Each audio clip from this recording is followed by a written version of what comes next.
একজন ওল্ড প্লেয়ারের মুখ থেকে এই কথাটা তখনই বেরোয় যখন সে তার স্কিলকে হারিয়ে ফেলে। যেই পুরানো প্লেয়ারের গেম প্লেটা দেখে আজ তোমরা হাসছো, এমন একটা সময় ছিল যাকে কাস্টম খেলার জন্য সর্বপ্রথম হায়ার করে নিয়ে যাওয়া হতো।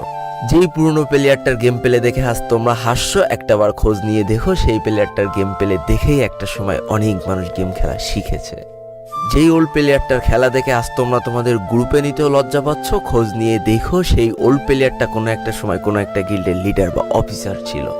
যেই ওল্ড প্লেয়ারটা আজ তোমাদের রিভাইভ দিতে যেতে ভয় পাচ্ছে, মনে রেখো একটা সময় ছিল যখন এই প্লেয়ারটাই পুরো মাঠ একা ফাঁকা করে বুইয়া নিয়ে আসতো।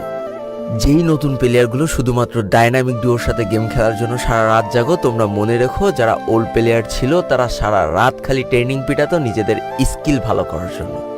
আমি জানি আজকের দিনের যারা অন ট্যাপ মারা প্লেয়ার তারা কখনোই ফিল করতে পারবা না যে বসে জুম করে উঠে হেডশট মারার মজাটা আসলে কি ছিল। আমি জানি যেসব ওল্ড প্লেয়াররা এই গেমের থেকে হারিয়ে গিয়েছে তারা এই গেমটাকে আজও ভালোবাসে। জীবনে এমন হাজারো ওল্ড প্লেয়ার আছে যাদের ফ্রি ফায়ারই ছিল জীবনে প্রথম রাত জাগার কারণ। আমি জানি এমন হাজারো ওল্ড প্লেয়ার আছে যাদের রেজাল্ট খারাপ করারও প্রথম কারণ ছিল এই ফ্রি ফায়ার। আজকের দিনের নতুন প্লেয়াররা উচ্চস্বরে বলে আমি ফ্রি ফায়ার গেমটাকে প্রচুর ভালোবাসি, আর যারা ওল্ড প্লেয়ার ছিল তারা বলতো ফ্রি ফায়ার আমার ইমোশন।